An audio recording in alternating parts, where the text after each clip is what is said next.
Good evening, everyone. My name is Tawana Rivers. This is the 10K Project, and we are here again for another Bet on Black pitch. This time we have two amazing founders gracing our screen. We have Mrs. and Mr. Shelton here to talk to us about their amazing real estate project. Super excited. My eyes always light up when there are certain industries we tackle, and real estate is one of those, right? We don't have very many of them, but we do know when we're talking about building wealth, you almost can't have that conversation without inserting real estate in there somewhere. So I'm excited to have this conversation this evening and to hear what they are doing. I introduce to you Kevin and Aisha Shelton, the founders of Park Street. And I'm super, super excited to hear about what they are doing and how they are changing the game. Really, really, really super excited. It's Park Street Homes. I apologize for that. But it's interesting because I was telling someone that they were going to come here and they were like, oh my God, I know them. They're famous. And I was like, really? They're famous? She was like, absolutely. I was like, well, all right then. I'm more excited than I was before. But thank you guys for sharing this project with us. First of all, for taking the route of investment crowdfunding. I always want to give kudos to the founders that go that route because it is not easy, right, to raise money in this way. It is literally another full-time job.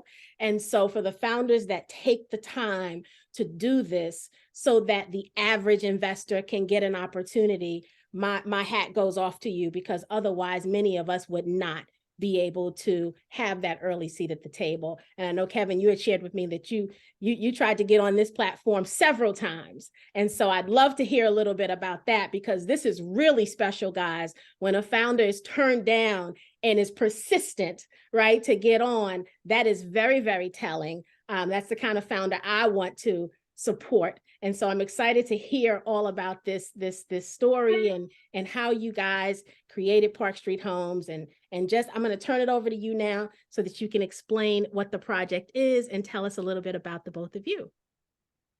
Awesome. I tend to let Aisha start because she's so much better at it than me.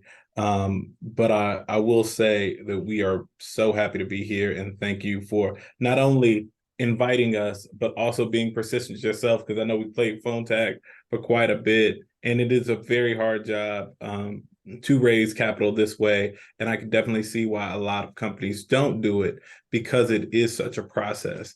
And going on this journey to get to this point took us over a year just to be approved to be on the platform. And that took a lot of rejection, because they on Start Engine typically don't do real estate at all.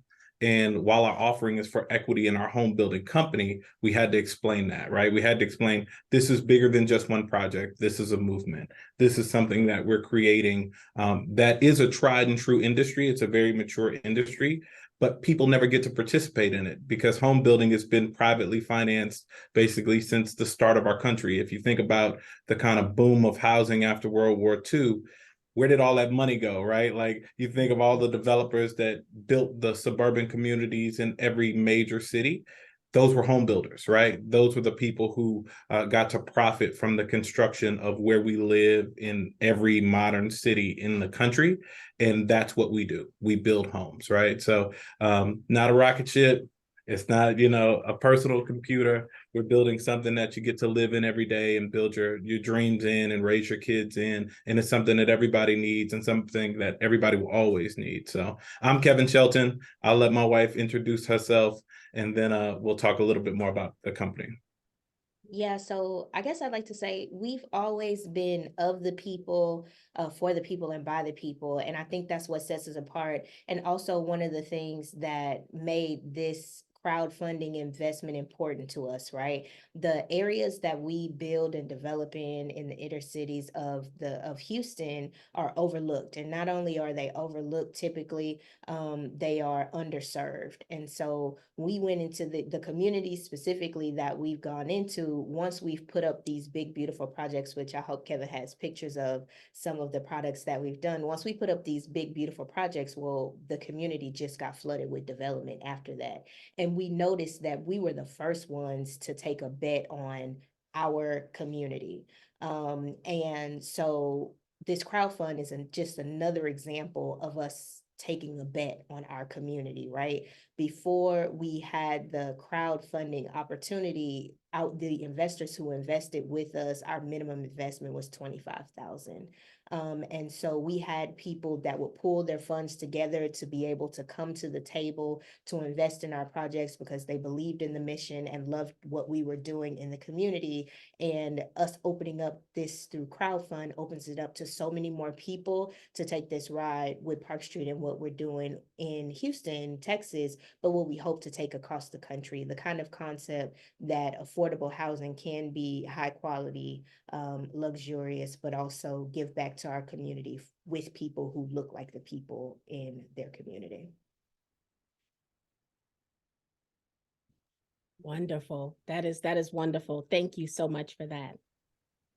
No, I think she did a great job of saying it all. So we can jump into the campaign page and talk a little bit about the company and go over some of those things, and we'd love to jump into the presentation. Wonderful.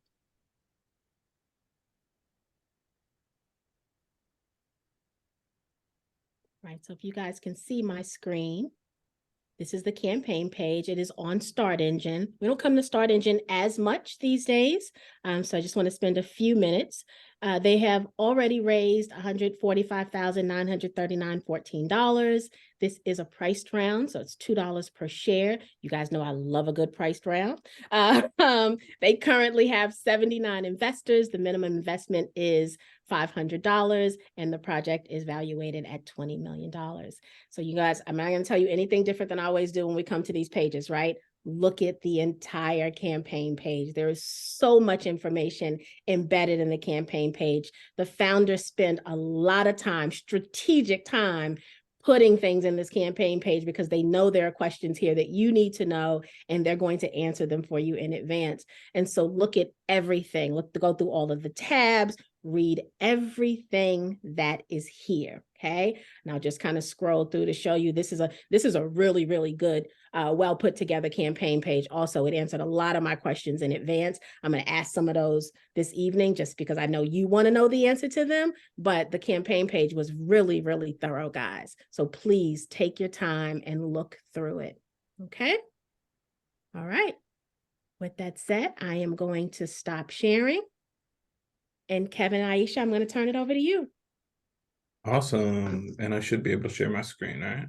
Yes. Awesome. Okay. Can everybody see my screen? Yes, sir. Got it. Let me know if it's like full view. Sometimes it's full view. I get wonky. So tonight, there's a couple of things that we want to touch on. We want to, of course, talk about us as a company and kind of our background and how we got started. So how we got here. Of course, the opportunity with Start Engine, our leadership team, and some of the advisors that we brought on board. What's our business model and our revenue?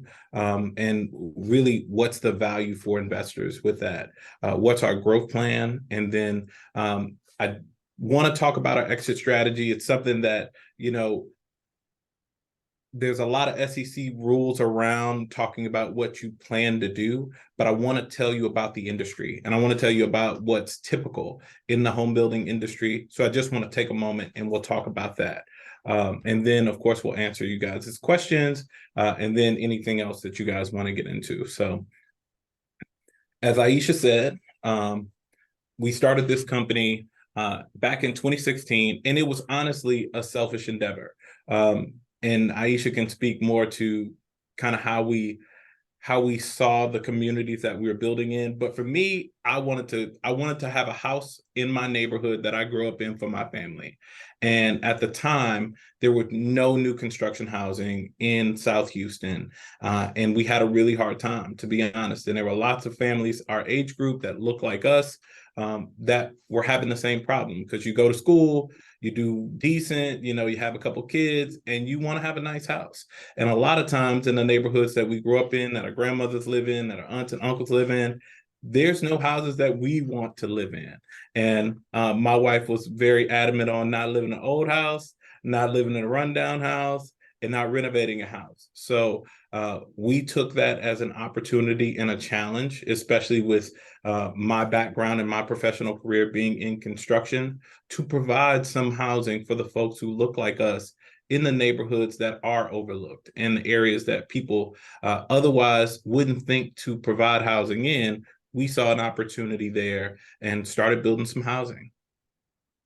Aisha, I know you Yeah, have. I mean, I do have, so we present together and there's always this like his side, her side kind of story that I think is kind of fun. So I hope that y'all enjoy, enjoy it as much as we do.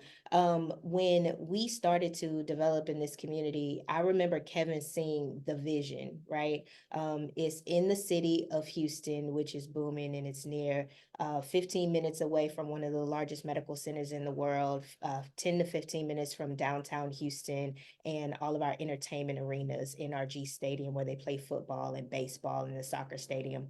But it was heavily blighted land. But he said, look at how close we are to the city's epicenter. There's an opportunity here. But when you drove through it, you don't see opportunity. You know, you see tires and trash on the side of the road, a couple of drug addicts and prostitutes. But he saw something that I didn't see. And that's why I'm blessed to trust his vision. And we make such a great pair, because he is very much a creative and a visionary. So he saw that this was an opportunity, and we built one house in this community, and we called it the Lighthouse, because it's the one house that helped bankers to see the vision in this blighted area, to help investors see the vision, not even bankers, because bankers said no, but investors to see the vision in this blighted area. And then it turned into one of the most developed areas in this inner city developed areas in the city of Houston, because of the housing that we brought. So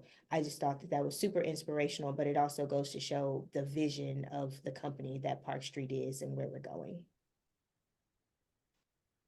No, for sure. So who are we as a company? So we're a home building company. A lot of people ask if we do everything else. We build housing. We build residential housing, everything from affordable to custom homes, and we do it primarily in the city's urban center, urban core. And that's a vision that we found is useful not only in Houston, but in the other metropolitan areas of Texas, also across the country. Everybody needs housing, right? And as we grow and these cities grow, what we find is people get farther and farther away from work, farther and farther away from, the city centers. And as these neighborhoods that were historically very useful, right? Working class neighborhoods, a lot of Black folks, a lot of, folks who were the lifeblood of the city, they got priced out. They were too far, to the suburbs, and they got priced out of the neighborhoods that were a little bit nicer. And what we found is those areas are prime for redevelopment. And I call it the sleeping giant of inventory in America's urban core. Because what we find is in all of these blighted areas, in all of these neighborhoods that have the tires and, the people walking the streets, and a good friend of mine says where the cats and dogs walk themselves, there's a lot of empty land there. And there's a lot of opportunity for home builders to provide the housing that we need close to the downtowns and the medical centers in the areas that otherwise people would drive right by. So that's our vision, and that's who we are as a company, to grow our business and grow our home building through urban restorative development in these urban core markets. And here are our core values here. Not only are we building housing, we're building great, beautiful homes. We're building homes that stand the test of time. We're restoring the housing in the communities very similar to what was once built, when people had to build a nice house because there was no other way to build a house, right? So just because we build affordable doesn't mean that it's low class. And just because we build entry-level housing doesn't mean that you're discounting something else. You can still get an amazing home in an urban area and feel just as good about the purchase as you would if you bought in the suburbs or if you bought in one of the master plan communities. And that's our goal. Yeah, I think revitalization, urban revitalization tends to happen in our communities anyway, right? Somebody's going to come in and change the community. They usually don't look like a Black and brown people. And so we came into the community and we are the change that we want to see. If it's going to happen, if revitalization is going to happen, we want it to happen with people who care about the community, but also make sure that our shareholders and investors are getting value from that care. But I feel like when there is care that comes with it, the profits also follow too with the well-managed business. No, for sure. So what is the opportunity? We went a little bit over the campaign page, and I definitely encourage you guys to scour that page, look for all the nitty-gritty details. We did put a lot of effort into the page, and for us, this journey of even offering stock was something that people asked for years. As we had private investments, they said, hey, how do we ride the wave of your growth? How do we be a part of the larger journey as you get bigger? And for us, we really couldn't find a vehicle for that. And thankfully, under President Obama, they created the new rule allowing smaller companies to offer public shares through Reg CF. And that was the perfect vehicle for us, but it's not a vehicle that typically home builders have used. So we're the first traditional home builder to actually raise funds on the Start Engine platform. And I haven't cited if any other home builders have done that on other platforms, but I know for sure on Start Engine, we are the first home builder. And we're also Black owned and are the first Black owned home builder to do it for sure, since we are the first home builder to do it. What does that give investors? It gives them the opportunity to invest in something that is tried and true. Home building is, one of America's oldest industries that has been a wealth generating machine for private families for a very long time. And the reason why is it's stable, right? Our average gross margin on a house is 25%. Our average net margin is 10%, and that's much higher than you'll find in a lot of businesses. And you'll also find that stable even in, tumultuous markets like we have now. If you look at the real estate market and people say, oh, it's all new construction now because there's no existing housing. So we're creating the value by building housing and developing land, right? So we're not taking existing homes and flipping them. We're taking existing raw land and converting that into housing stock. And that's where we're creating that value. So for us, the act of building is what creates a lot of that value for our shareholders. And that's what creates that long-term enterprise value for us as a company. The more that we build, and if you look at a D.R. Horton or a Highland Homes or any of the larger home builders that you see, it's value.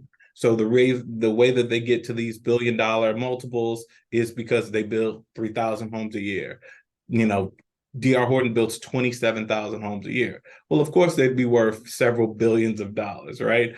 These are the companies that populate the top 200 builders list. And if you look at that smallest company on number 200, they have $200 million in revenue and they build 79 homes, 150 homes a year, something like that. Go ahead, Aish. Oh, no, sorry, my light went off in my office. But no, so $2 a share, minimum investment of $500, and you get to become a part of the company and a shareholder in Park Street Homes as we grow. And I'm going to talk a little bit more as we get into our lines of business on how we provide value, but tried and true, we're a builder at the core. So what will we be using the funds that we're raising for?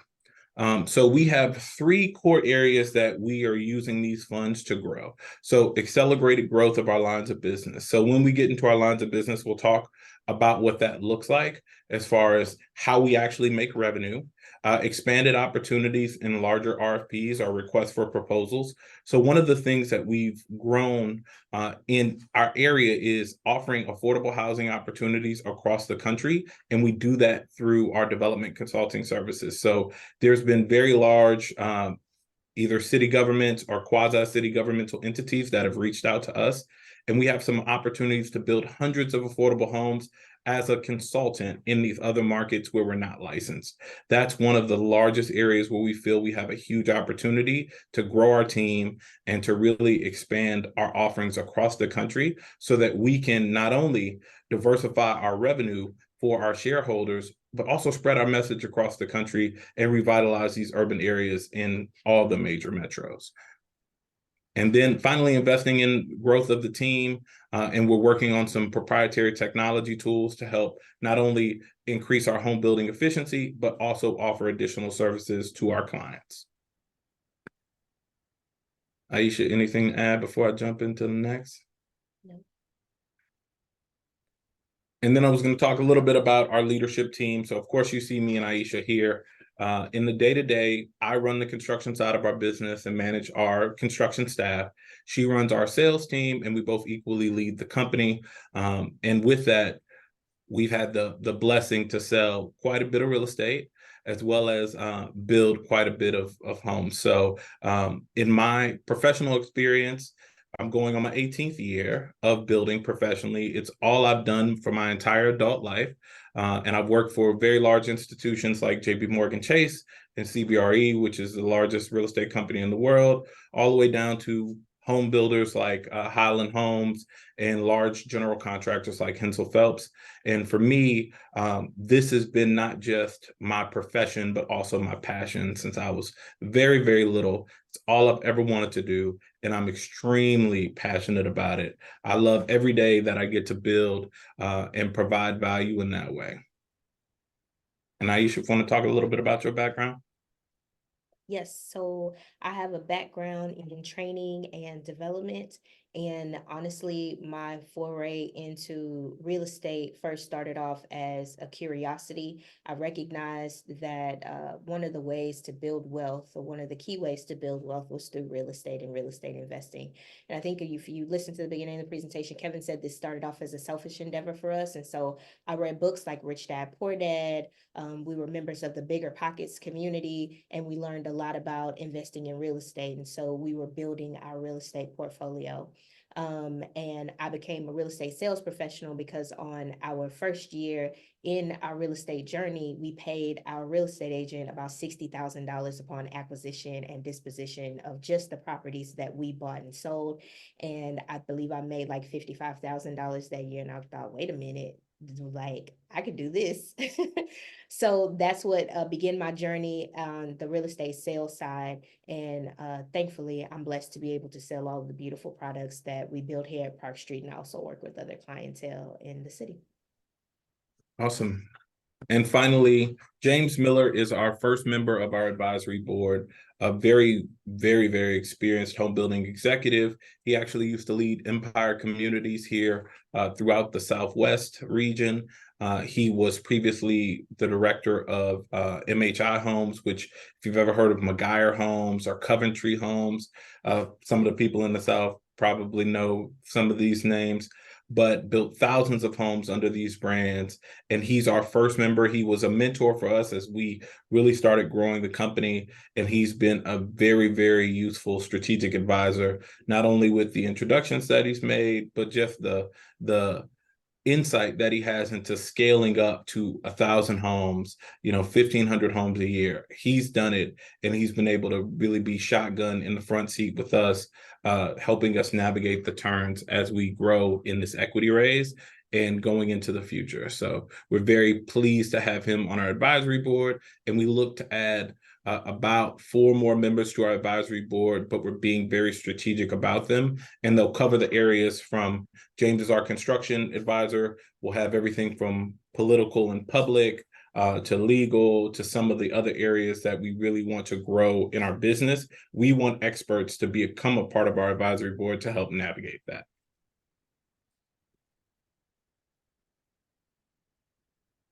And then I want to talk a little bit about how we actually make money, how the bread is made, right?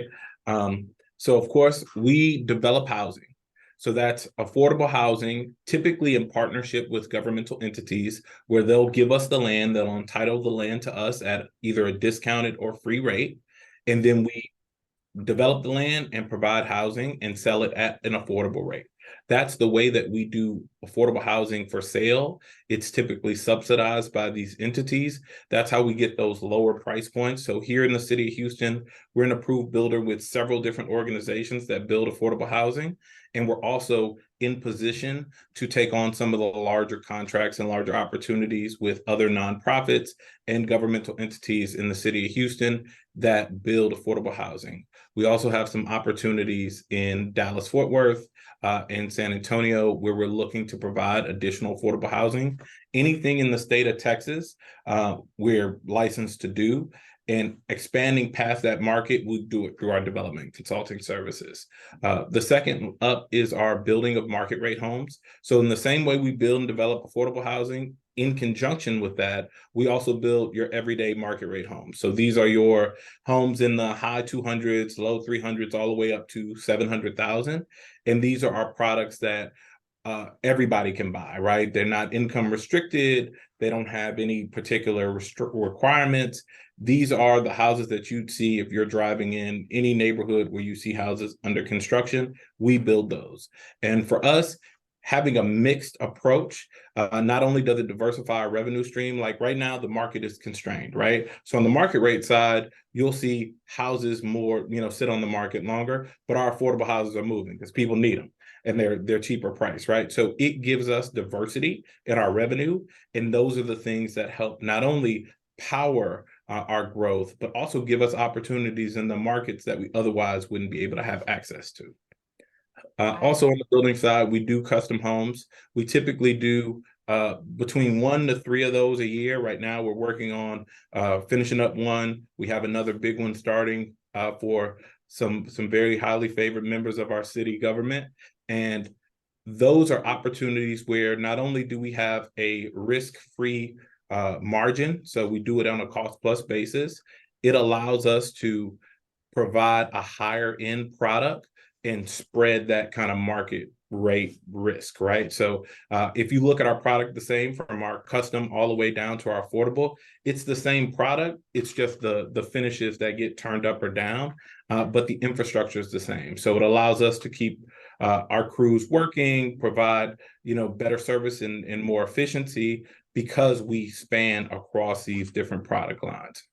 One of the things that I wanted to mention about our line of business is what we've learned to do as a company is be agile, right? And so when we were developing communities and building, 30 unit homes, we and the market was great. Interest rates were low, houses were moving very fast. As the market started to turn, we have to be as business owners, very introspective and say, how do we keep these numbers up? How do we pivot when the market pivots? And so the introduction of, or actually the turn up of our custom product and our fee building for other people. So there was a time where we were so busy with building market rate housing that we had to turn away business.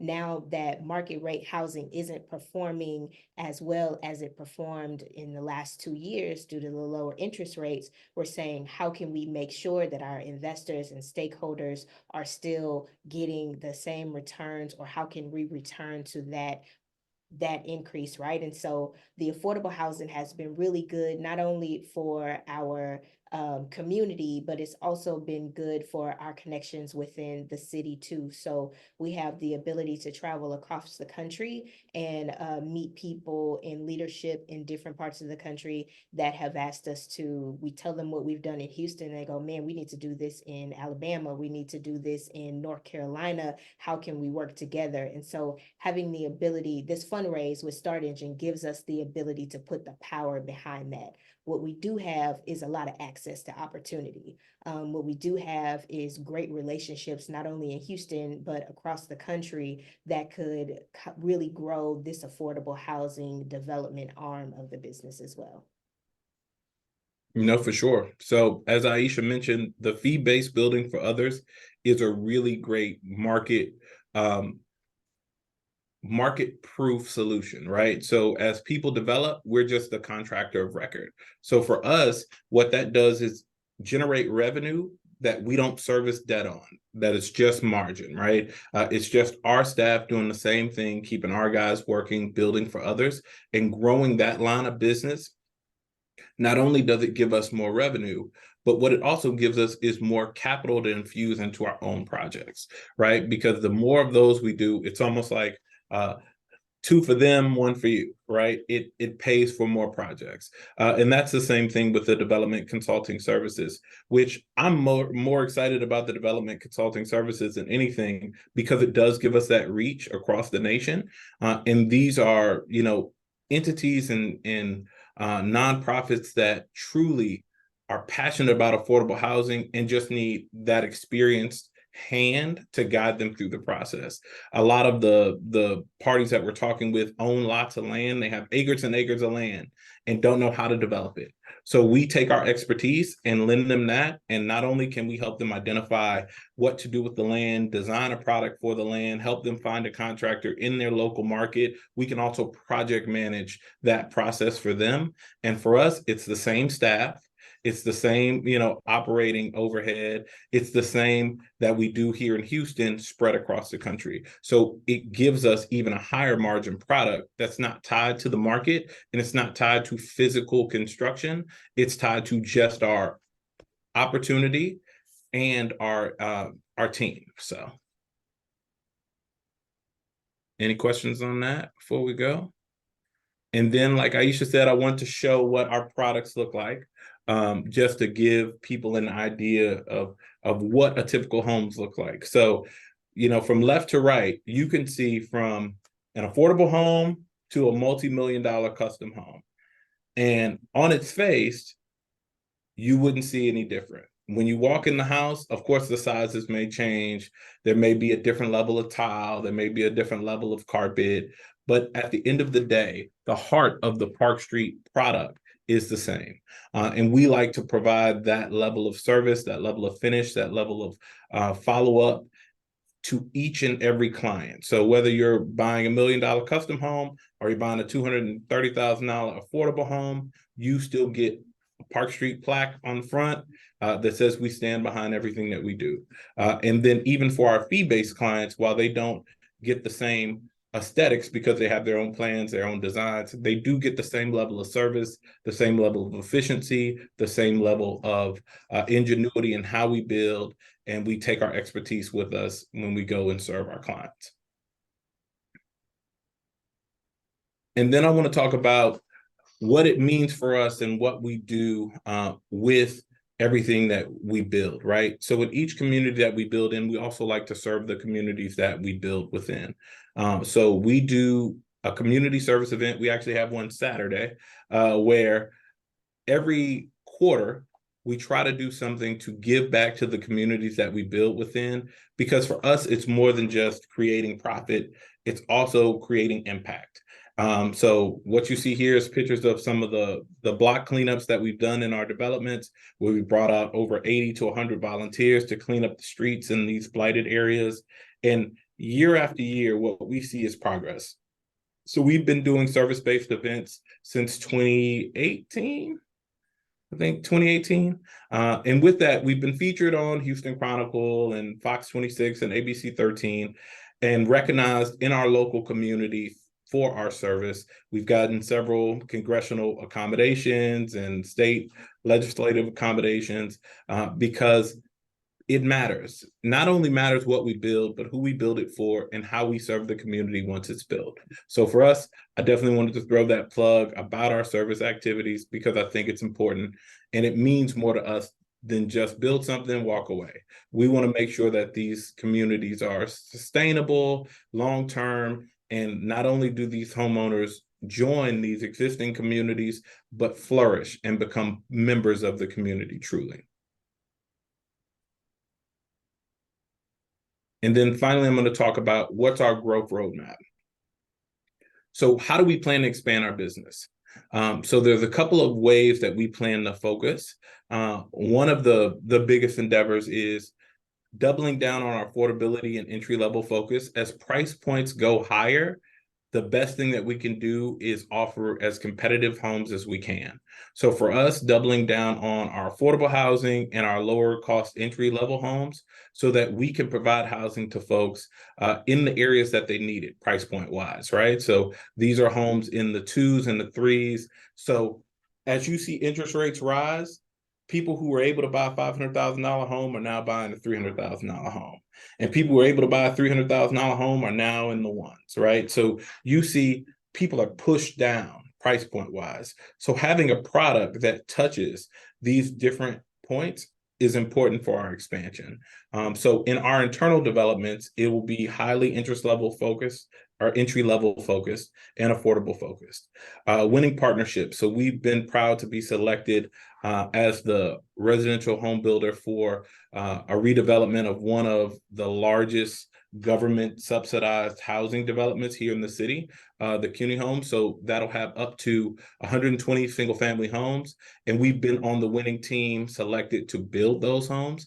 And there's several opportunities like that we're in prime position to pursue that we're raising the capital for. So we think that not only is this development captivating and will take us to the next level, but there's 5 or 6 other developments across the state that we'll participate in and pursue that have the opportunity to get us to, 300 to 500 homes a year in production, which really gets the numbers where we want them to be for our not only multiples, but ultimately our planned kind of growth plan. So, and then build to rent fee-based initiatives. So expanding our fee-based build business, like Aisha said earlier, expanding into build to rent communities, serving as a contractor for people who want to build larger, either completely build to rent or mixed income communities, rental plus sales, and us being the contractor of record for that. And that is something that's a little bit less market dependent. So as interest rates rise and people want more rental product, we can still build it. As people want more for sale product, we can still build it. Aisha, got anything to add to that? Nope. And then I'll talk a little bit about home building and what the typical exit strategy is for a small to medium-sized home builder. So what traditionally we've seen, which we always see a lot of M&A and activity in the home building industry, you've seen a lot of large-scale acquisitions. Whether you see Lennar Homes was sold to a Japanese company for $1 billion or whatever. There's a lot of M&A activity in home building because home building is so stable. So our natural growth pattern is following in the lines of some of our competitors. So if you look at a traditional small to medium-sized home builder, they build up to about 200 to 500 homes a year. And then they ultimately either sell into a large builder or they sell into a strategic investor who's looking to have a presence in the market. So as we expand our footprint, one of the conversations that we have with some strategic, either larger investor groups or larger builder groups is, what does that pipeline look like for us? And what does that trajectory look like for us? So while, our goal is to grow the business as much as possible. Our trajectory is to be north of 100 homes a year by 2025. And we're going to keep that pattern of growth going. So this is a long-term investment. It's not a short-term investment, but our typical ideal timeline is to be able to provide an opportunity for our investors within that 3 to 5 year mark, which we can't certify or guarantee anything, but we could talk about our goals and we can talk about our goals for growth in the company. So we feel that our growth within the next 3 to 5 years will be substantial and we'll have the opportunity to provide tremendous value to investors in the coming years. And I know that was your close, but I just want to say that traditionally home building companies are not publicly financed, they're privately financed. And it's for a really good reason. It's because it usually is very market resilient. So people who invest in or with home builders typically make very good money. And so that's something that is what's considered a stable investment, right? We really threw Start Engine for a loop because they work a lot with startups, like people who are trying to prove a concept, and housing is already a proven concept, right? I think about commodities, right? If I'm diversifying my portfolio, I want to make sure that some of my investments, or a good bulk of my investments, are in things that people are going to always need.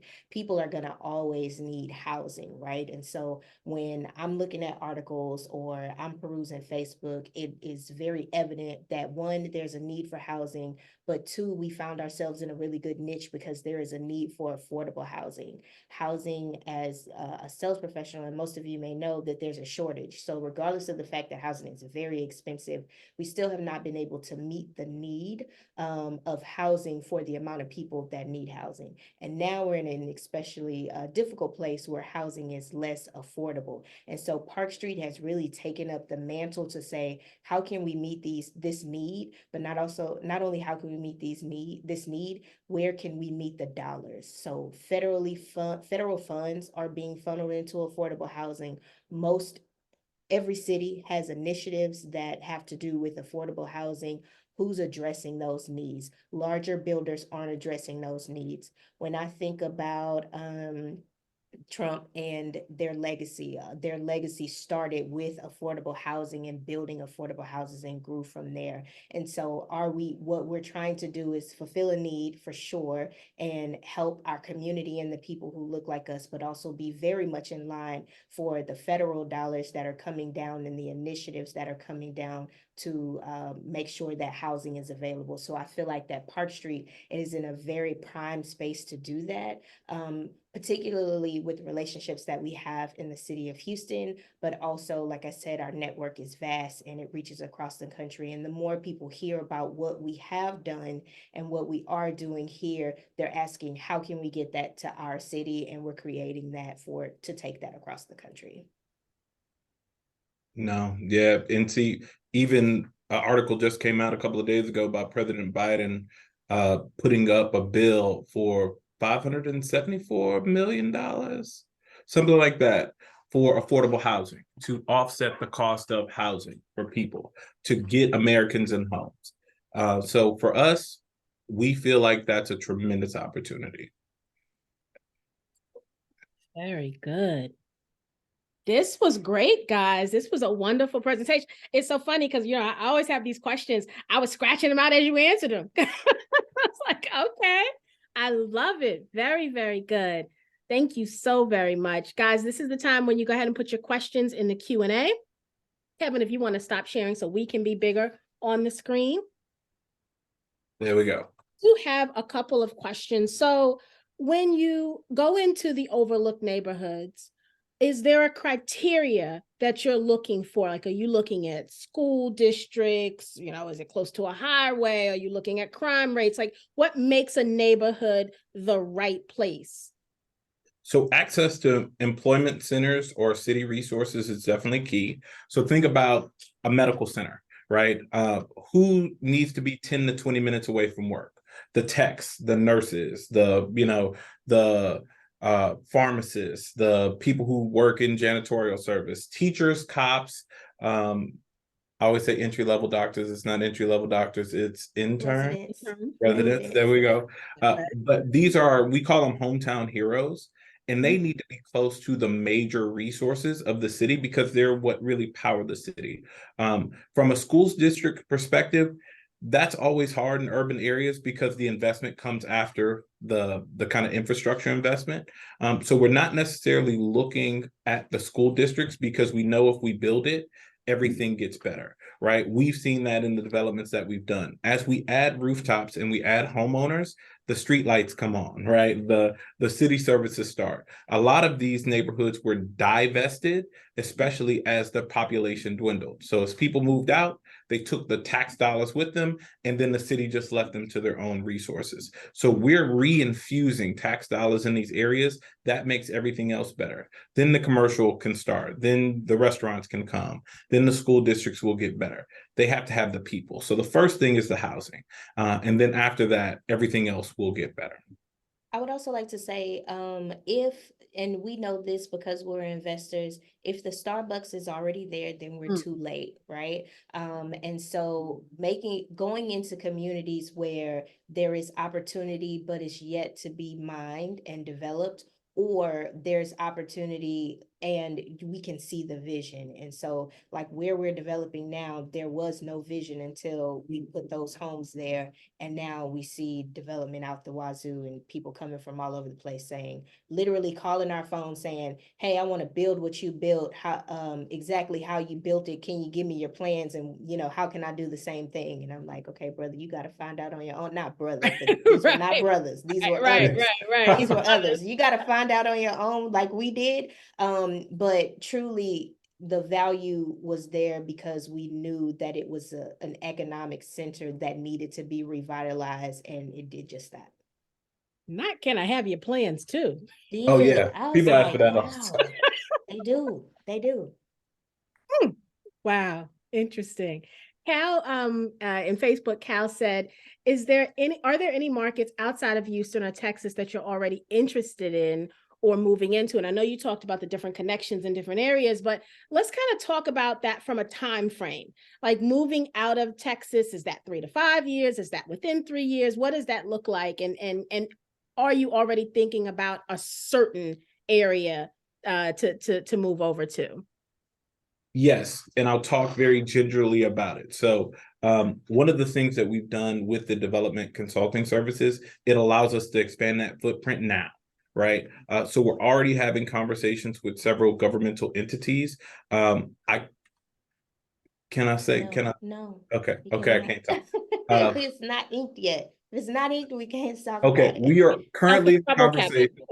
conversation. it. We are currently in conversations with other cities and states about providing hundreds of affordable homes through our development consulting services. We're already working on that. I can't talk about it because Aisha's the boss and she tells me what to do, but we are already in progress of that.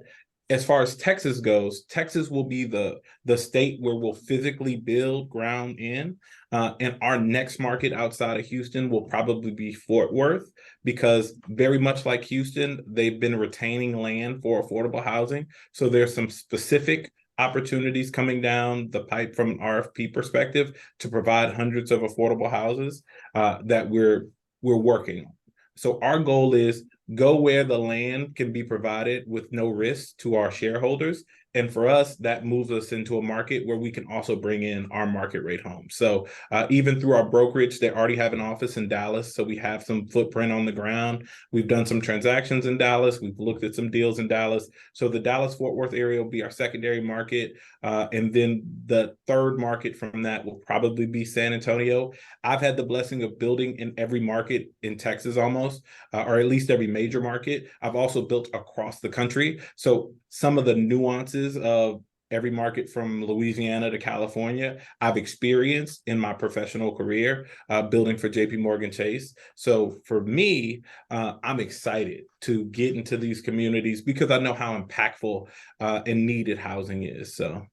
So I want to also say that we are prepared for conversations to rise to the occasion. And let me explain what I say, what I mean by that.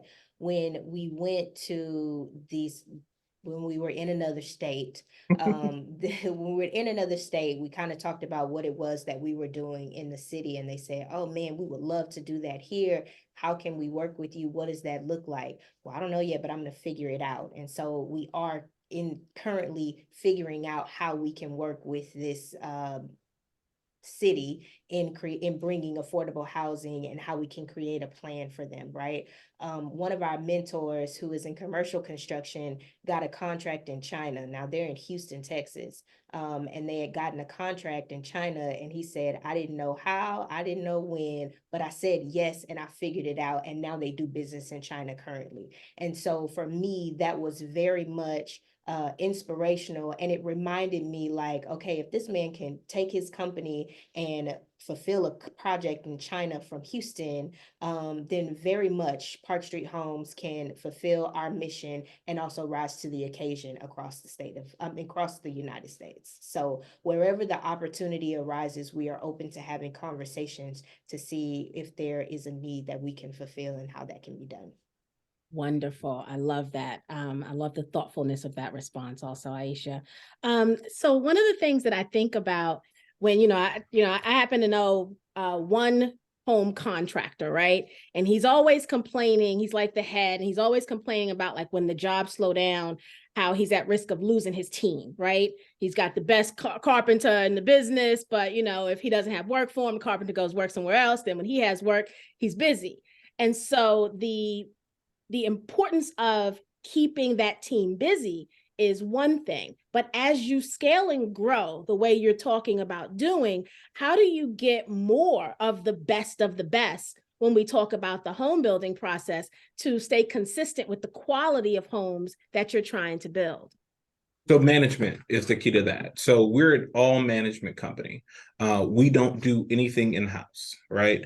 Everything is project managed. And that, with my background, that's exactly the model that we pick. So if you go to a D.R. Horton in Houston and a D.R. Horton in Atlanta, the quality is going to be the same, and the contractor it doesn't necessarily matter. The process is what matters. And the people who manage the process are ultimately the people who get the end product. So for us, our business model is production, and we focus on efficiency and providing a quality product that we manage that into existence versus, if Joe Blow electrician doesn't show up today, well, Joe Blow electrician doesn't work for us tomorrow. We have contractors in every area that we build in that serve that particular area, and we're always finding new contractors to backfill those. So for us, management is our key, and our team is what we grow internally to manage the external vendors and contractors. It's not something that we got to go out and we're jumping on the tractor and we're making it happen. We're finding vendors in each market, in each area. Even inside the city of Houston, we do the same thing. The majority of our contractors come from the areas surrounding where our development is, because we want to find people close to the action that we're building that day. And to be clear, that's not something that we're just experts, and we know that's something that we learned early on in our career. So we've already learned that lesson, okay, where we depended on a single contractor to complete or do something that they said they were going to do to our standards. For us to be at this place in our business, to know that we need to have a good amount of contractors on roster and what that management looks like and how to best manage that. So in my opinion, the mark of a good entrepreneur or professional is somebody that has been there, done that, and they do it much better now. So we have truly been refined in our processes and systems through mostly failure to the success that you see here today. Very good. Thank you for that. I'm going to read a couple of questions that are in the chat. Stephen, if you can put your questions in the Q&A, it's going to be easier for me to keep track of them. That chat moves up so fast, and I don't want to miss any of these great questions. I see one from Norris in Facebook. I would love to lock in. How long is the window of opportunity open? So let's talk about the campaign end date a little bit. So the campaign end date currently is 5 days out. 5 days. So, urgency is definitely key. Once we get to a certain threshold, we'll have the opportunity to possibly extend. But right now, 5 days is what we got. So for us, we're really pushing people to, and this presentation was very timely, but we're pushing people to lock in. There may be future opportunities, but if you don't get in now, you won't have the opportunity. So what we tell folks is lock in at least the minimum, because that'll give you the opportunity to have future opportunity. And for us, we're telling our network the same. Very good. You guys know I always tell you the same thing is, don't wait till the last minute. If you find that you're interested, you do your due diligence, you get in, because we never know when a founder is going to raise the capital that they need and pull these campaigns down even earlier than the posted end date, right? Because it's definitely something that's within the scope of the law to be able to do. The other thing I want to say is, we do group economics around here, right? We believe in that. And so this is when you call up the cousins, right? And you say, I'm interested in this, but maybe I only have $300, right, to spare. Because we want to be responsible investors as well. We don't want you calling up the Sheltons at 2:00 in the morning talking about, I want my $500 back. Right? That is not a thing. And so in being responsible investors, sometimes you got to pull those dollars together in order to make it happen. And there's nothing wrong with that. Actually, I think that's good business, right? To be able to do that. And we've got in our Knowledge Center, for those of you who are, members in our Knowledge Center, we've got a whole 8-session series on how to create an investment club so that you can do just that, is be able to get people together that are like-minded and make it happen. So that's an option as well. But don't wait till the last minute on any of these opportunities. And the other thing I want to make a note of is, we're going into the holiday. We're in the holiday season, right? So people are out thinking about what to get somebody for Christmas. Shares of a home building company would look mighty fine under my tree. I don't know about what's happening under your trees, but if somebody had a shiny gold envelope and I opened it and it was some shares, man. Okay, so think about that as well. This is truly up in the game. You got somebody in your life, and you're giving gifts anyway, and you out there getting ready to spend hundreds and thousands of dollars on a present. Why wouldn't you consider giving the gift of equity to someone for the holidays? And I will say this and add to that. Well, go ahead, Aisha. I was just gonna say, I can't promise that you won't see that in our marketing tomorrow. Okay, I'm definitely calling the marketing girl and say, give the gift of equity for Christmas. Well, no, I was just gonna say, one of the things that this campaign has specific goals, right? Which our goal to raise is the 1.24 that we're allowed to raise. Past that point, we at this time are not sure that we'll raise again. Because we are an existing business that's already profitable. So for us, it's reaching a terminal velocity and growth. But as these opportunities sink in, we won't have the same needs or desires that we have right now, right? So this is an opportunity to lock into something while you have the opportunity. Another thing that it's on our financial plan, which we can't, I got to give my disclaimer, I can't certify or promise anything, but offering share dividends is also something that's on our trajectory as we reach our growth goals. So, people have the opportunity not only to participate in the equity growth, but also get the revenue and the income from dividends over the life of the stock. And I think you failed to mention too in the presentation, we've already raised and returned over $6 million in funds for our investors, right? So we are the kind of company that has borrowed capital and returned capital. And so this growth is something that plenty of our investors recognize, that work with us already, and just getting people to adjust and take the equity ride with us is where we are now. That was but to be clear, that was project based. So 6 million raised in return project based through several projects. Yeah. Mm-hmm. Wonderful. Okay, so Stephen, I'm gonna tackle some of your questions here. Stephen said, are you purchasing the land first? Yes, so it just depends on the development. So to break it down just super quick, on the affordable housing front, typically the land is either given to us at a discounted rate or free. So to give you an example, a lot may cost $130,000. They might sell it to us for $5,000. There's situations like that. On the fee-based work, we have no land risk. So we're just the builder of record. And then on our own developments, we're purchasing, entitling and develop the land, and then developing the land itself and building the homes. So in that instance, we do purchase the land and develop it. Yeah, there are also opportunities that come with taking control of land and Mhm. then building the deal from there, right? And so if somebody has several acres, then they say, hey, we have several acres for sale. The ability to control the land by optioning it for several months, and do our due diligence and pull together the funders to make the deal a deal is also a thing. So it is not a one size fit all of how development and home building works. It's wherever there's opportunity, we go out and get it. And so we have bought land and entitled it and used that to secure financing to build the rest of the land. We've had investors, but also controlling land and then bringing the money to the table or the funders to the table in order to buy it and develop it and build the homes or the communities. And so one of the things that's important is that we are creative and open to options that come, and we have the expertise to do that. Very good.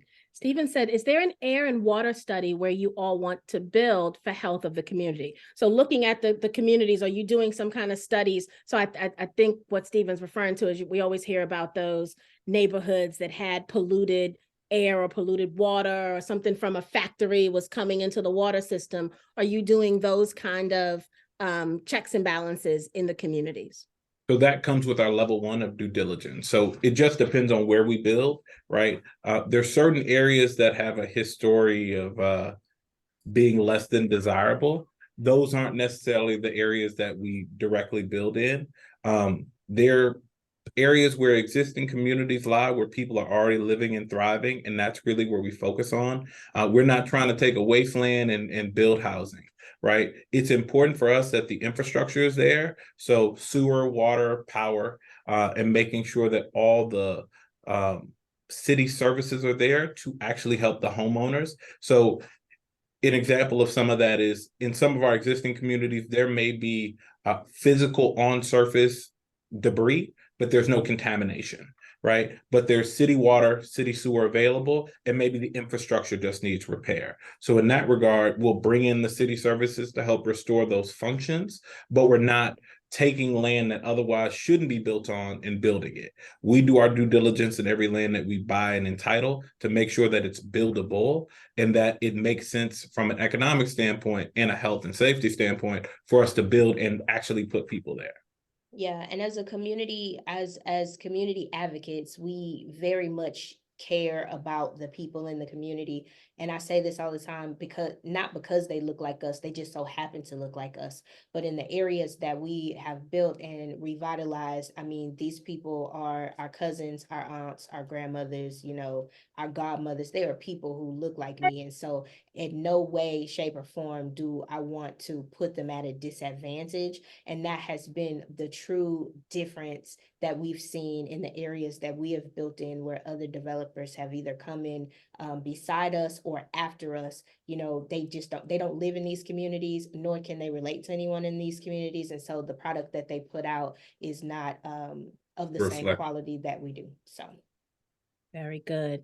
There's a question here about, do you hire a certain percentage of Black contractors? And then I'll also throw in union contractors and combine two questions. So union contractors depends on the market. So our trades are union. So electricians can be union, plumbers can be union, but it's not very typical in Texas. So in our local market, union isn't much of a thing. As a percentage of Black contractors, we hire the best contractors that we can with the price point and the service that we look for, right? So I'm not specific on if they're Black or not because we're Black, right? So it don't get no blacker than us, right? As far as our contractors, we want to make sure that we're performing the best that we can, and we find the vendors that do that. So my specialty is not sourcing out to see if I can only deal with Black folks. I want to make sure I deal with the best folks so that we can put out the best products. So I'm not specific on that. I want to make sure the best contractor does the best work, the easiest with the best end result. Can I clarify too? So again, it was because we learned that, right? I That think is we true. all start out and say like, I want to all Black everything. I want to make sure we have this, and I want to make sure that we're supporting the community, and we still do, and we still are. But also at the top of that requirement list is excellence that we expect. And if you can rise to that and you happen to be Black, amazing, you got a shoe in. But if you can't and you're Black, you're out. You're definitely out. And only because we had to learn that the hard way are we able to say that, right? Yeah, I love that. And I love that the transparency, Tracy. I agree. It was a great answer. I too have, just even from a home repair remodeling standpoint, right? I was like, Black, be Black, Black, Black. And then I was 6 months with my side and it looked like somebody took bites out of it, right? Because the guy I had didn't know what the heck he was doing, right? And so you learn that, okay, I can prioritize the cause, but I have to have the workmanship that has to be there first and foremost, right? Because these are assets that we want to appreciate. And it wasn't a good looking like literally somebody took bites out of my siding for 6 months because we couldn't find the right siding for literally 6 months, the right color, the exact match. And then we hired the right people to come do it at the right time. And they were not Black, but they did an amazing job. And I would refer them a million times over, right? Yeah. So And see, that's what we look for. And although, we are Black, we don't only serve Black people, we don't only hire Black people.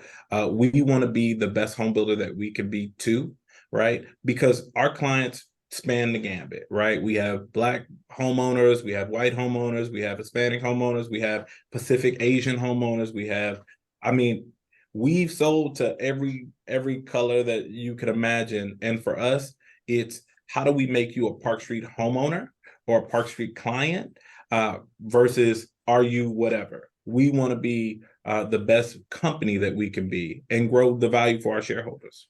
And just like in any other community, it just so happens that people who look like us are attracted to what we do and the products that we do, and that we want to give people who look like us an opportunity, right? And so that would be the same if we were Pacific Asian, if we were Hispanic. You tip your tribe and culturally tend to be attracted to the things that you're doing, and so we do find ourselves in that space as well. Very good. We've got another question in Facebook from Latrice. She says she's out and about, but trying to listen. She says, are there energy efficient options included in the homes? Yes. So all of our homes are smart homes. They come Energy Star rated. All of our appliances are Energy Star rated. Each home gets a wireless access point, so it broadcasts the Wi-Fi signal throughout the home. They're pre-wired for solar, which is a local requirement here in Houston. Each of our homes get architectural shingles, which you'll see a lot of 3 tabs and a lot of cheaply built homes. We put a lot of energy in making sure that the product is a great product. Versus just putting out whatever's the cheapest, fastest thing. We do want these homes to stand the test of time. And not only is that a credit to us as a company, but it also reduces the amount of warranty requests, right? Reduces the amount of callbacks, reduces the amount of negative reviews. We can stand proudly behind our homes because we know we're putting it all on the plate. You know what I mean? We're giving our homeowners, from affordable all the way to custom, the same amazing product and the same amazing experience, so that nobody feels shafted just because they might be getting an affordable home or they might be getting a higher end home. For us, we battle that price point with the subsidy of the land, not with the sacrificing of the product. I tell you, I don't want to get on a soapbox. Sometimes I tend to do that. But the fact that you are building quality homes in the affordable category is huge, right? Because so often I've walked in some affordable homes and everything's paper thin, right? It's like you can see how cheap, I'll use the word, how cheap things look, right? Like you can tell, like, it's a new home. It's nice on the surface, but when you start looking a little close, you see that in 5 years, maybe even 3 years, this is not going to hold up to the test of wear and tear, right? Just a family living in it, even if they're not, reckless family, they're just living in it. Like cabinets are not going to hold up, countertops are not going to hold up, those floors are going to be bad in a year. So the fact that you're putting quality and that's your focus, that is huge. It really, really is. And I think, I want to say kudos to you for that, because it's a decision that may not always be from a price standpoint, right?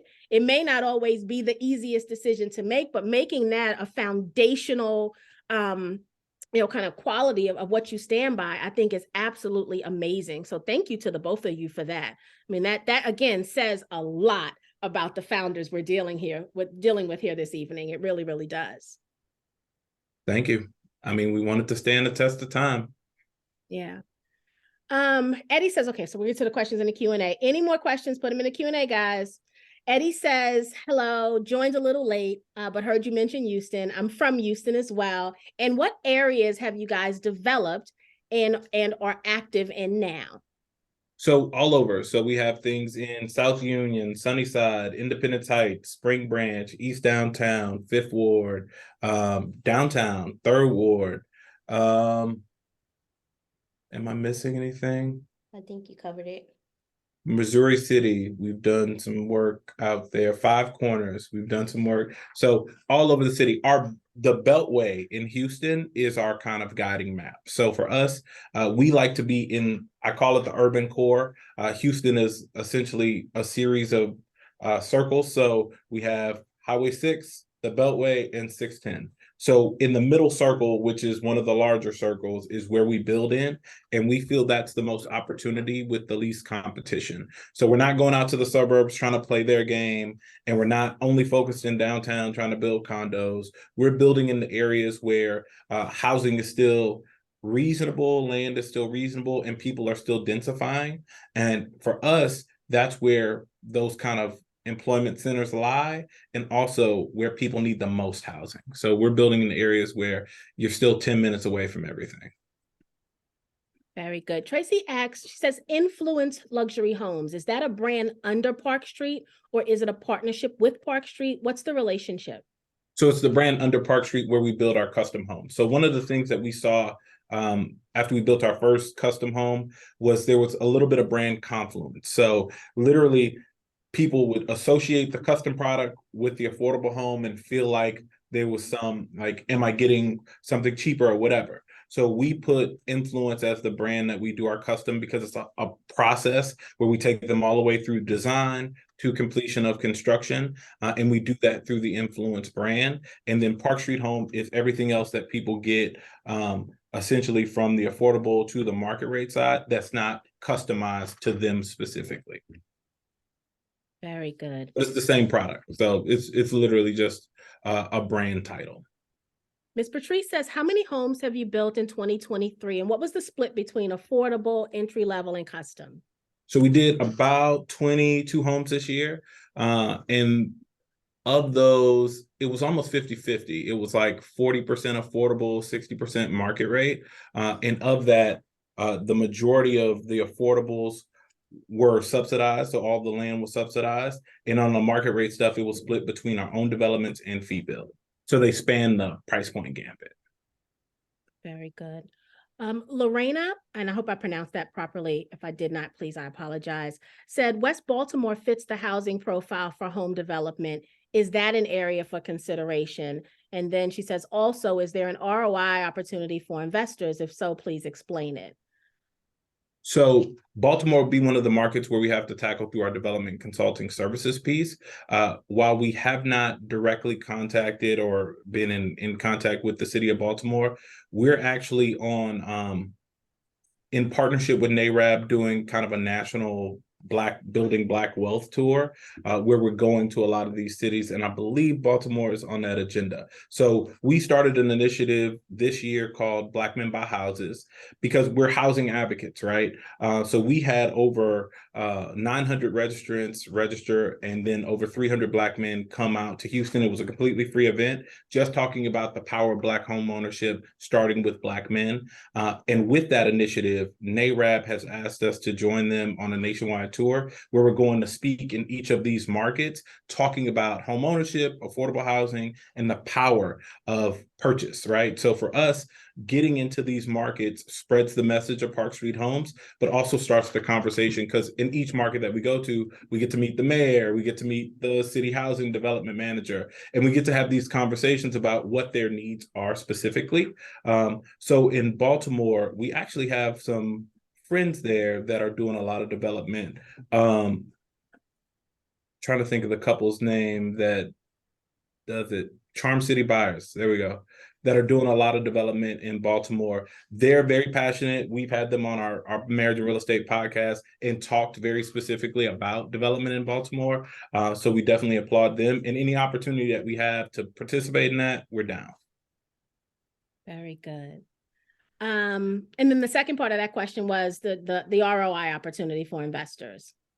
So with the development services piece, that's really hard because it's based on what the city needs are and what their particular objectives are. But I know that in each of these markets, there are specific initiatives, right?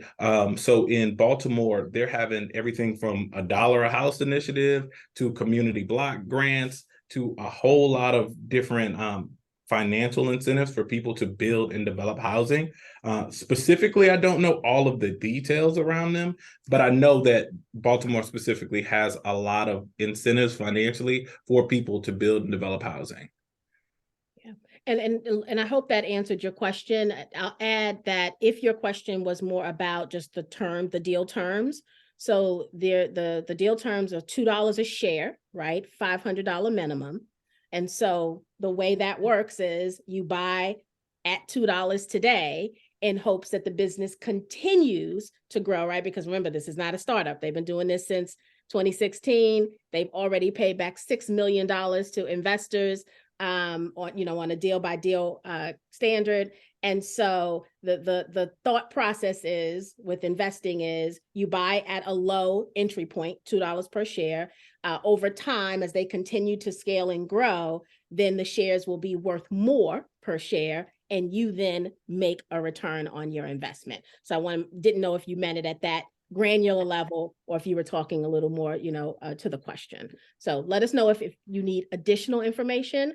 I do want to make it very clear that it is against the law for the founders to make any kind of promises. So that is why I worded my answer very, very carefully. And that's why I jumped in and answered it, because I can answer the question a little more clearer than the founders can. We want to protect our Black founders at all costs because the SEC don't play. And while we all look wonderful in orange, we don't want to wear it.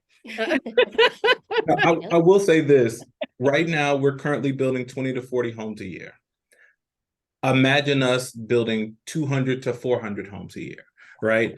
Because that's our growth trajectory. So our goal is to increase our production annually to north of those numbers. And then the value is very present, right? So, we're asking investors to jump in and ride this ride because we're going to take this company to the pinnacle of where we want to be.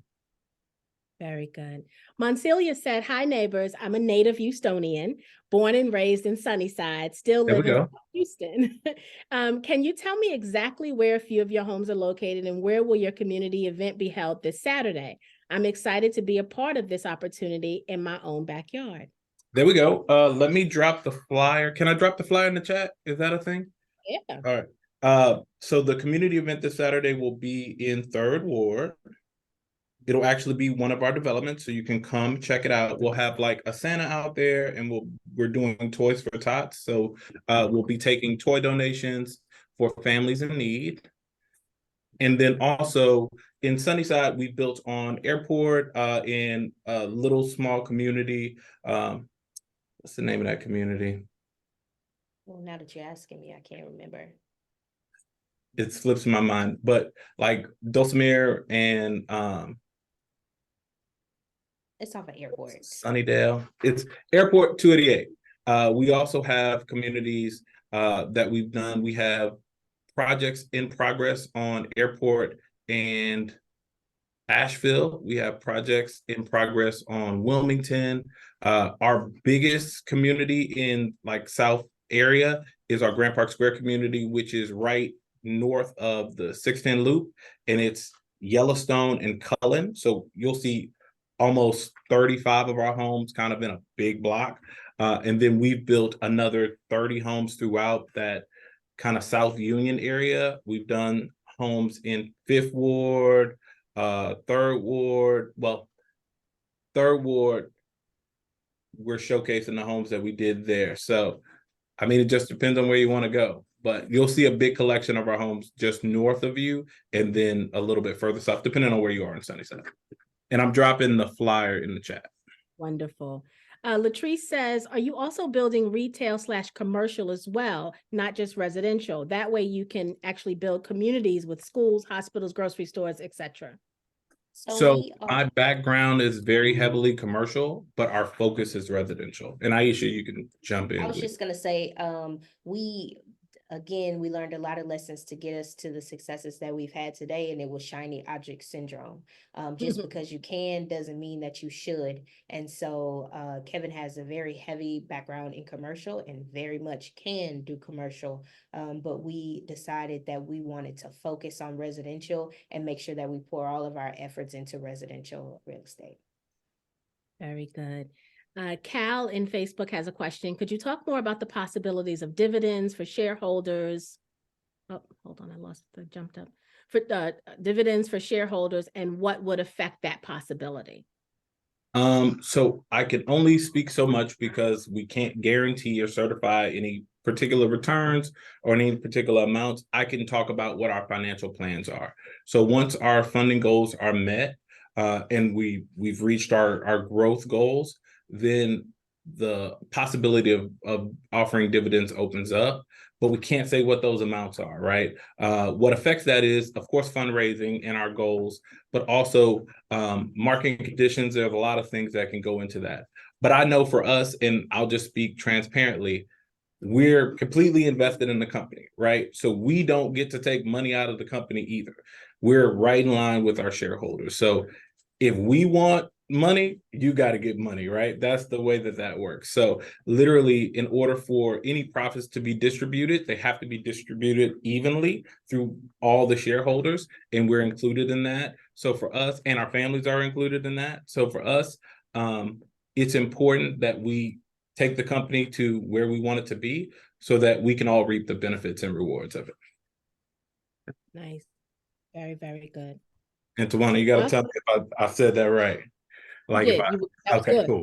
Look, I'm learning. That was good.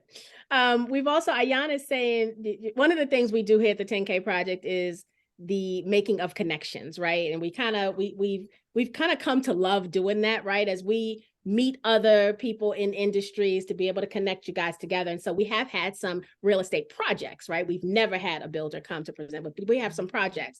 And so what they're telling me is to make some introductions with some of those founders to introduce them to you guys. And so I absolutely will. So there's a gentleman out of Dallas who does tiny homes. We also have a gentleman, Tan and Andrews, who has a real estate co-op group that's going to start acquiring properties here soon. We also have Lanier Richardson out of Baltimore. He's doing some work. So I'll make those introductions because it's, I'd imagine you guys are a small community, right, in this industry. And so being able to know one another is going to be really great. So thank you for those recommendations. I will go through the Rolodex, right? Because that's how old I am. And I will make all of the necessary introductions. All right, let's see. Teresa says, scenario, a family that has, say, 10 acres of undeveloped land. Would you all work with them to build multiple affordable homes on that land for the family? For example, 1 home per acre. Is that considered a custom project? So it just depends on what their goals are, right? Like, sure, we'll work with a family that has 10 acres and achieve whatever their goals are. I think for us, it's specific to the client, not necessarily specific to us. So if they have 10 acres and what they want to do is 1 house per acre, it's not custom if we design the plan and we put them all kind of on repeat. For us, it's really figuring out from a service perspective what the needs are and what's the highest and best use of the land. And one of the things that we educate our clients on is what the value is, right? So more than just, hey, can we build it? We can build it, but we can also show you how to build it right, how to figure out the land where it makes sense. A lot of people buy land or have family land, and they don't necessarily reap the highest reward and the highest value. Some of that might be, hey, maybe you need to put, multiple houses per acre, or maybe you need to sell half of it and keep half of it to finance the rest of it. Depending on what your goals are, we just want to help you figure it out. And that's really where the development consulting piece came in. On the private side is we had a lot of people call us and say, I want to do this and I don't know how, and what should I do? And we got a lot of these questions. So and Aisha, actually, credit to her, she was like, we have to find a way to serve these people and add value to our company. So for us, that's where the development consulting pieces came in, because essentially they retain us as a consultant and we figure out the best use and the best plan for them. And I'll tell you, go ahead. Before you say something, I was going to say, can we make sure we put your contact information in the chat too? Because Teresa's scenario sound mighty specific, didn't it? So I want her to be able to reach out if she needs to. No, we get that all the time. That's Q&A. Okay, I'm gonna put my contact. We do get that kind of question all the time, and the development consulting service really drills down on those answers, right? And so people have land, right? Or you may acquire land through an inheritance of some sort. But then some of the questions that we're asking is, okay, so your family has pulled this money together, or you all own this land. Who's going to finance it? Who's going to take care of the upfront costs? What does that look like? What entity? How are you going to structure this entity? What about the taxes? Who'll be responsible for that? And so all of those things need to really be figured out. And we're not saying we're the end all be all, but we can help you develop the team that you'll need in order to make this a reality, and also make considerations and ask questions that you go, you know what, I don't know who's gonna pay the taxes on all this land, you know what I mean? Or what if somebody doesn't pay their portion or their share? All of those things need to be worked out, and development consulting is kind of where we're able to put our brains on your particular family project or your land and help you to navigate those waters and put you in contact with the right professionals to help you make that a reality. And she's being very general. That comes from a specific client that we had, where it was a family of 15 people that wanted to get together, acquire 2 acres, and build some townhomes. And when we looked at all the numbers and the amount of people, and then the skill sets of all the people, what we drilled down is that each person would probably maybe walk away with about $10,000. And the particular person that we were talking to was a realtor. I said, well, why don't you just do one more transaction? Because literally that would save you the 2 years of frustration and these 15 people in figuring that out. So a lot of times people just need the right information. And that's one of the reasons why we want to provide them with that. I love that. I absolutely love that. I'm going to combine a question I had with a question I see. So Anonymous says, are you part of a first-time home buyers program? But I wanted to ask, do you also help with funding? Yes, we do. So we have preferred lenders that we work with. Our homes are approved for every first-time home buyer program that the city offers currently in the Houston market. And each affordable home that we build, even the ones that we'll do in consulting, will be available for all the subsidies that people can get. So literally in the city of Houston, you can get $150,000 towards their home purchase. It's just based on what you make, what the particular requirements are for those programs, but people can get it. And on our homes, people have gotten $50,000, $60,000. It really just depends. In general, whenever people are looking for a mortgage lender, we have a list of lenders that we work with, and they all have different programs, from 0 down to set interest rates to credit to close, things like that. And what we try to partner with is essentially lenders with the situation of the buyer to put them in the best position. A lot of the areas that we build in, especially in these urban markets, qualify for CRA funds, where these big banks have money set aside for urban areas or heavily minority areas. And that's also a benefit for affordable housing. The government wants housing in these minority-based areas. It's almost like they're trying to go back and fix what they didn't do to a degree, right? So in all of the areas where it's blighted, they qualify for the most funds. And to speak to even like Aisha, when she bought her first home at 23, she was in a highly minority area. She got $40,000 towards the purchase of her first home. Those are the types of programs that we want to put people in position to buy and give them a really nice home to live in too, right? That's how we make it super duper affordable is we get the land from the city, the buyer gets funds from the federal government or the city entity or whatever, and then you end up with a mortgage that's $1,100 or $1,300, and it makes it way more affordable than, you know, a $2,000 or $2,500 mortgage for a teacher. You know, the majority of the people that we're selling these affordable homes to are heavily minority, heavily workforce, so teachers, cops, nurses, and then also they skew very, very, can I say female? I already said it. Okay, they skew very female. So that's one of the reasons why we started the initiative for Black Men Buy Houses too, is we've seen the numbers, right? We see it in our business. So we want to encourage home ownership from people who look like us. And Black women are buying in droves. They're buying us under the table. So we need to see Black men step it up as well. Very good. Ms. Patrice says, are you doing all stick building? Yes.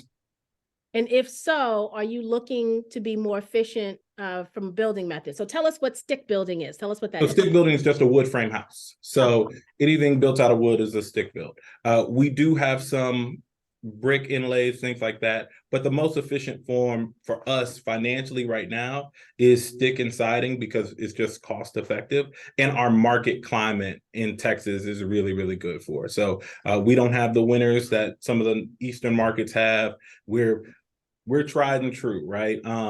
But we are looking at super duper energy efficient ways. One of the things that we're looking at, there's another fundraise on Start Engine called Envirobond. So they build stick frames, but it has a core of foam. So it's essentially like a 2x4 and half of it is foam and it's 2 wooden dials.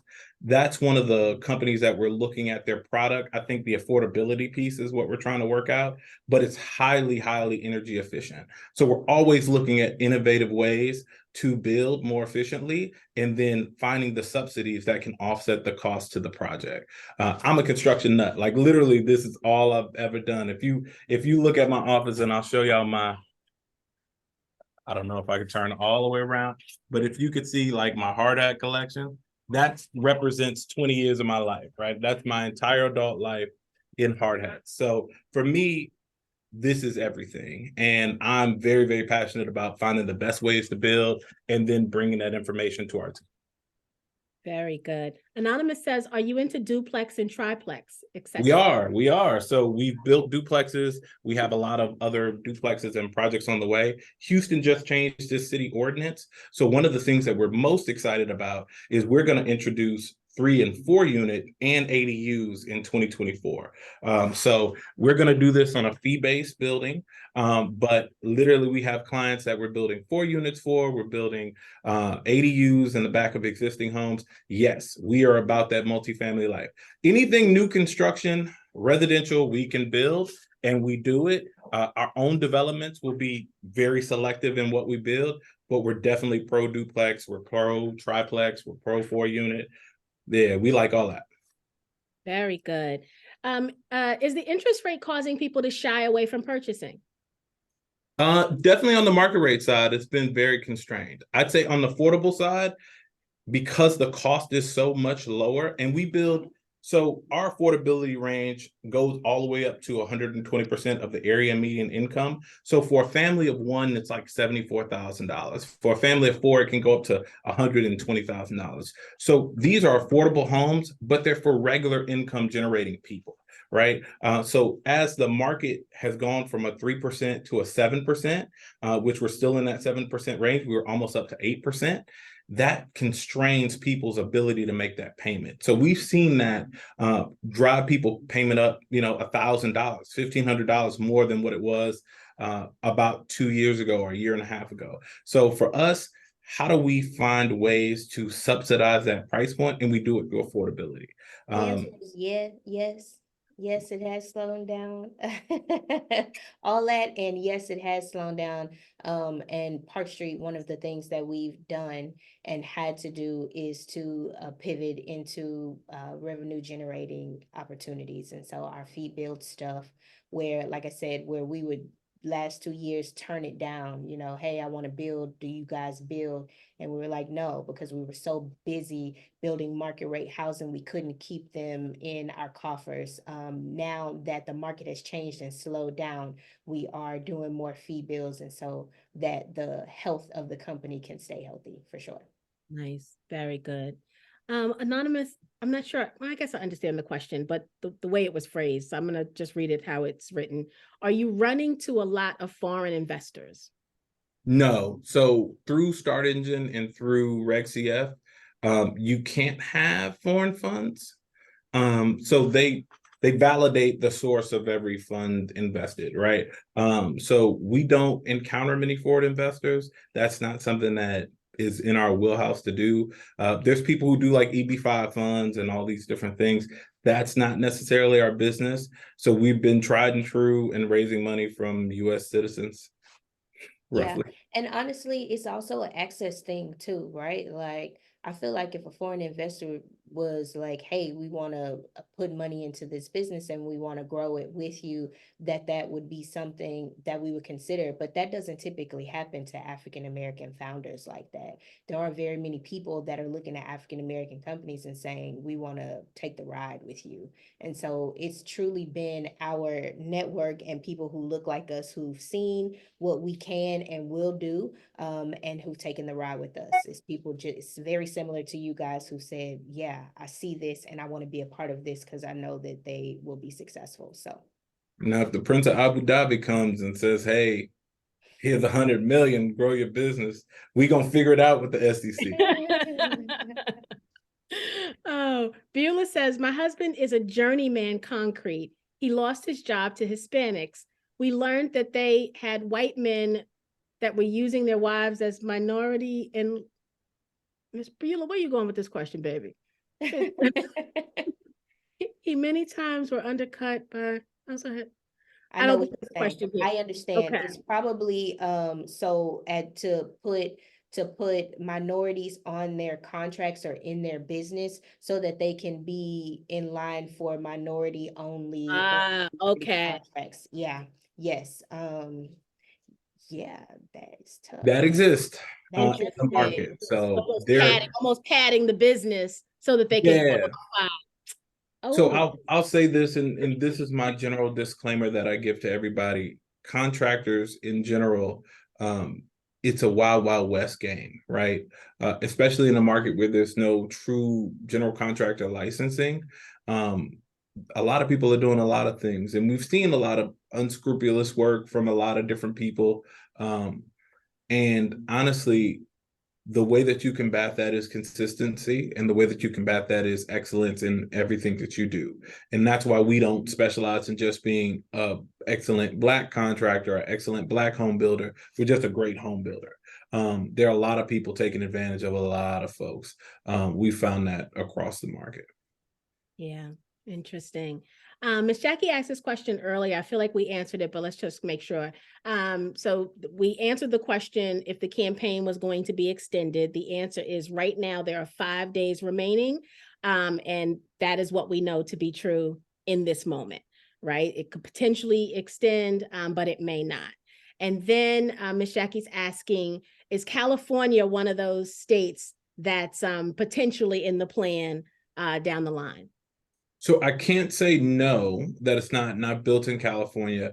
The environmental and regulatory requirements and kind of red tape in California are pretty arduous.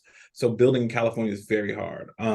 When I built in California, even though it was for the largest bank in the world and the largest real estate company in the world, it was really hard then. Because California is just a wild card from a permitting perspective. Projects can take 2 years to get permitted. So it's very, very hard to build as quickly as we build in other markets in California, but I'm not going to say anything's out of the question. And from the development consulting piece, we can definitely help people navigate California, but building physically ourselves in California, definitely probably later down the line. Nice. Very, very good. Okay, Talisha, are there any other questions in Facebook? No, ma'am. Let me just scroll through the chat, make sure I didn't miss anything. Y'all on fire tonight. Y'all had a lot of questions. I love it. Okay, I think I got all of them in here. If you have any final questions, now's the time. Beulah says, we know we need housing. What kind of saturation do you foresee? In Nashville, they are experiencing Overbuild. of apartments. Oh, less housing. So on the rental side, you're definitely seeing that because there's a lot of big money in multifamily. Essentially, there's a lot of hedge funds and larger groups that are driving people towards rental, right? And they're saying, hey, you can rent, you never have to own. For us, and I'm going to speak very transparent, Aisha. Aisha's face might dictate how not wanting me to say the stuff I say. Home ownership is important for Black people. It means something different for us, right? While everybody else can say, don't buy where you live, rent forever. For us, what it means is economic stability and economic predictability, right? So if you know your housing payment is going to be $1,200 for 30 years, you can make some long-term decisions based on that $1,200 payment. And a lot of people don't realize that every year that you rent, the interest rate is unlimited, right? So your rent increases 5% every year. In the course of 10 years, you're paying 50% more rent, right? Like, people don't recognize the cost of moving expenses, the cost of, application fees and direct or down payments and deposits. There's a huge heavy cost to renting, and that's pushing people in that direction. So while multifamily is definitely booming, and I'm not taking anything away from that, we really, really champion single family housing, single family development, and single family ownership. And even though we build projects built to rent, we feel like single family home ownership is something that across the country, if you look at the statistics, we're underbuilt across the board. And if you look at the statistics, it would take 10 years building probably the better part of 50 to 100,000 homes a year to catch up with our demand.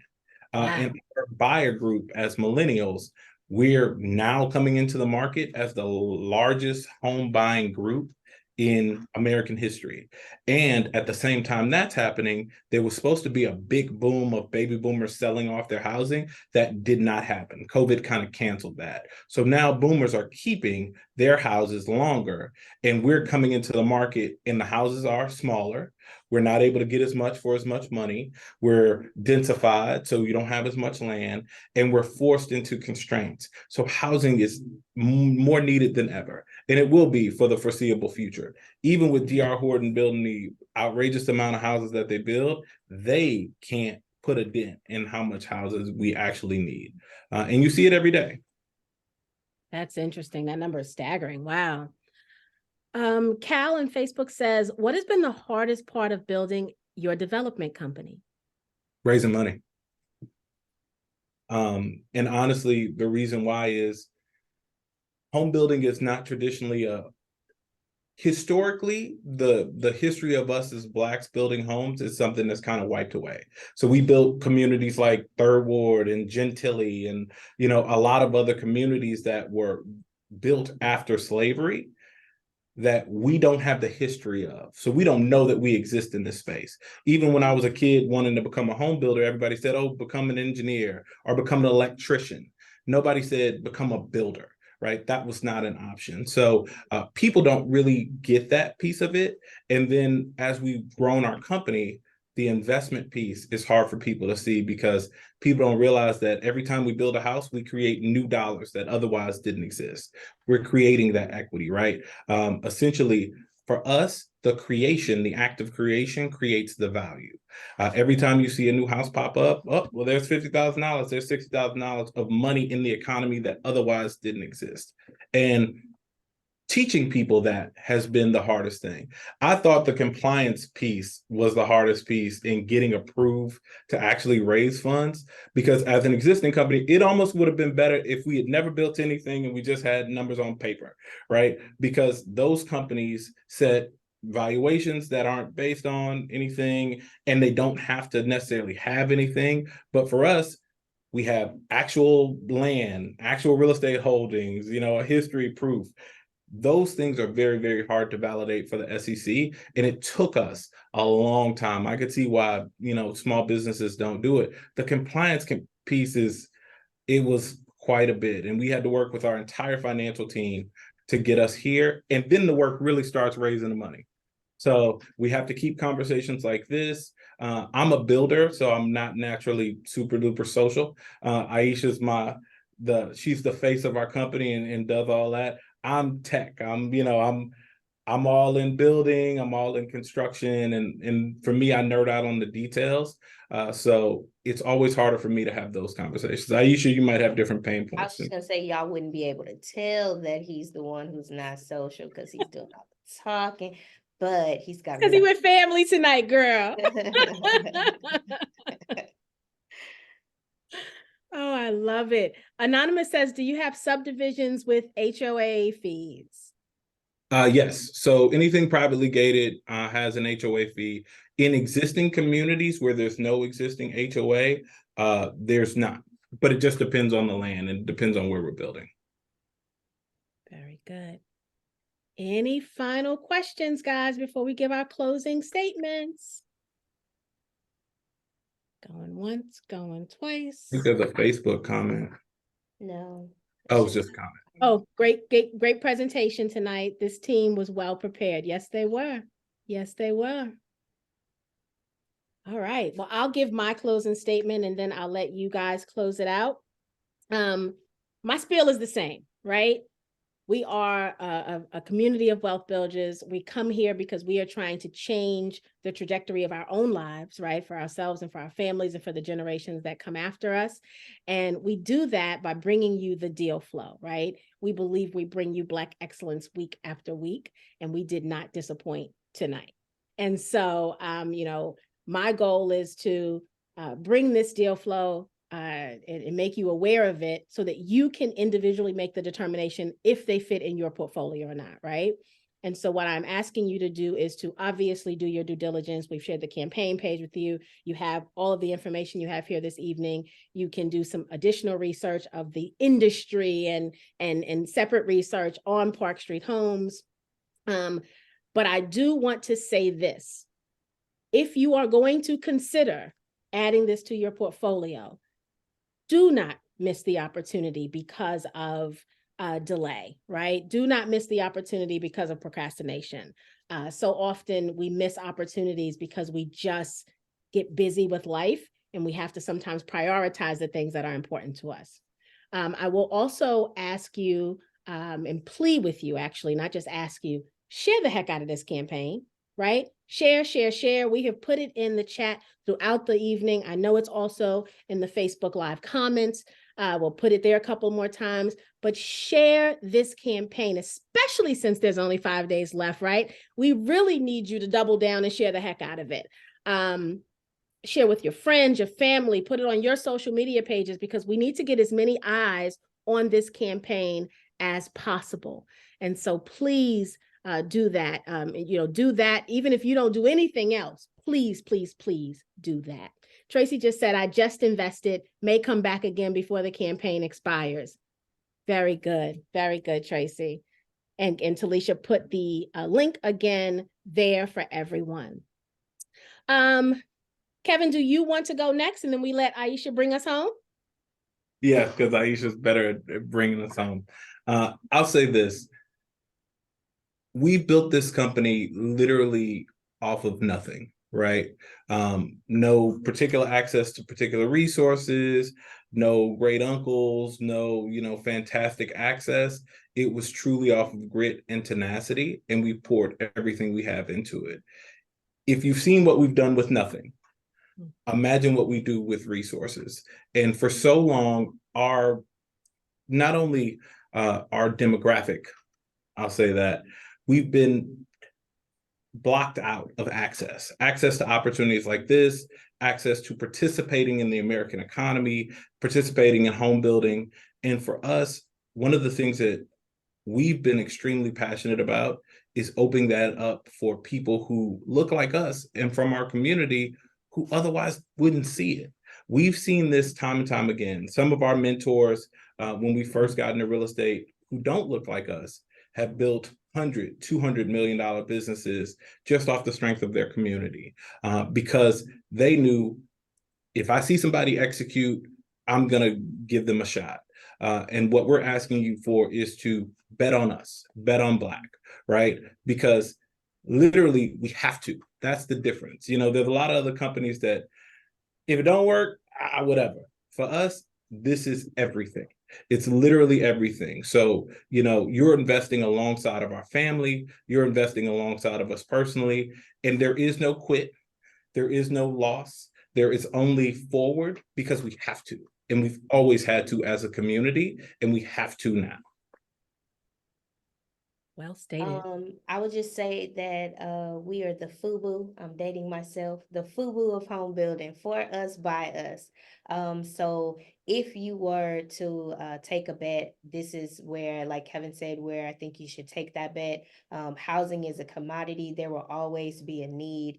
If you are ever in the Houston area, we would love to show you some of our developments and our projects. So please let us know when you're in town in the 10K Community Facebook group, because we would love to show you what we've done. We truly have some of the best food in the country. So that's just a perk of coming to the city of Houston.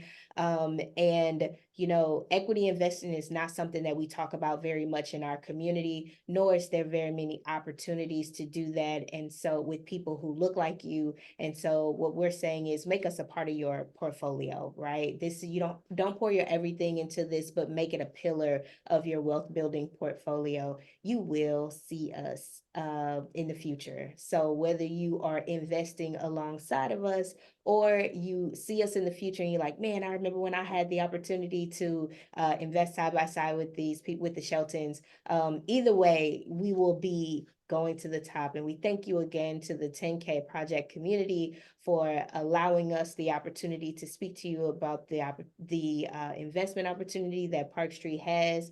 This is not the last time you will hear from the Sheltons and Park Street Homes. So we hope to meet some of you very soon. Wonderful. Thank you so very much to the both of you. I am honored that you have allowed us to be a part of this journey with you guys. And congratulations for the success you've already experienced. And I have no doubt there is much, much more to come. Thank you guys so very much. Peace and blessings to the community. Y'all know what y'all supposed to be doing now. Go ahead and do it. Go ahead and handle your business. Good night, everybody. Thanks, guys. Bye.